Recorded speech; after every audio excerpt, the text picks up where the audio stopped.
यह एक magnetic flywheel rotor है जो इंजन के क्रैंकशाफ्ट के साथ डायरेक्ट जुड़ा होता है और इंजन आरपीएम के स्पीड के बराबर लगातार घूमता रहता है। इसके अंदर का गोलाकार हिस्सा एक परमानेंट मैग्नेट होता है और बाहर भी एक छोटा मैग्नेट होता है, जैसे यहाँ पीला रंग से दिखाया गया है, जिसका उपयोग हम थोड़ी देर बाद में देखेंगे। अब इस रोटर के अंदर एक स्टेटर कॉइल डाल दिया जाता है। स्टेटर मतलब शांत और कॉइल मतलब कॉपर का गोलाई में लपेटा हुआ तार, जिसमें एक तरह का कवर भी चढ़ा होता है। अब कॉइल के बाहर रोटर मैग्नेट के लगातार घूमने की वजह से यह लगातार एसी करंट बनाएगा।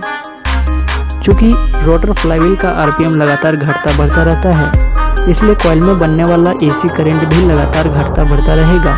जैसे यह 1000 आरपीएम पर 20 वोल्ट एसी करंट तो 3000 आरपीएम पर 50 वोल्ट एसी बना सकता है।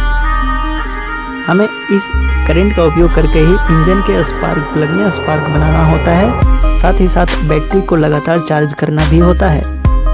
इसके अलावा गाड़ी के सारे लाइट्स को या तो इसी एसी करंट या तो बैटरी के करंट से जलाया जाता है। हम यहाँ बैटरी को चार्ज और स्पार्क प्लग में स्पार्क बनने की प्रक्रिया को देखेंगे। एक गाड़ी का बैटरी 12 वोल्ट डीसी आउटपुट देता है और इसे चार्ज करने के लिए भी डीसी 12 वोल्ट इनपुट देना पड़ता है। स्टेटर कॉइल से निकलने वाले एसी करंट को हम एक वोल्टेज रेगुलेटर में ले जाते हैं, जिसे रेगुलेटर रेक्टिफायर या आरआर यूनिट भी कहा जाता है। यह स्टेटर कॉइल से आने वाले फ्लक्चुएटिंग एसी करंट को 12 वोल्ट डीसी आउटपुट में बदलकर लगातार बैटरी को चार्ज करता है। साथ ही साथ सभी डिवाइस के दूसरे सिरे को ग्राउंड करना होता है ताकि करंट का फ्लो हो सके। अब हम स्पार्क बनने की प्रक्रिया को देखेंगे।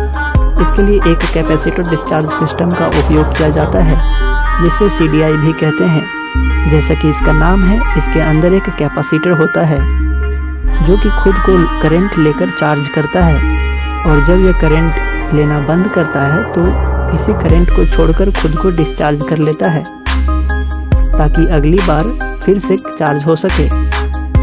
इस सीडीआई यूनिट के अंदर एक SCR सिलिकॉन कंट्रोल रेक्टिफायर भी होता है, जिसमें एसी करंट जाते ही एक्टिव हो जाता है। और जब यह SCR एक्टिव होता है तो क्या होता है, आइए देखते हैं। सीडीआई एसी और डीसी दोनों टाइप का हो सकता है। यदि डीसी सीडीआई है तो सीडीआई के कैपेसिटर को चार्ज करने के लिए डीसी करंट डायरेक्ट बैटरी से या आरआर यूनिट से लिया जा सकता है, और एसी सीडीआई होने पर करंट डायरेक्ट स्टेटर कॉइल से लिया जाता है।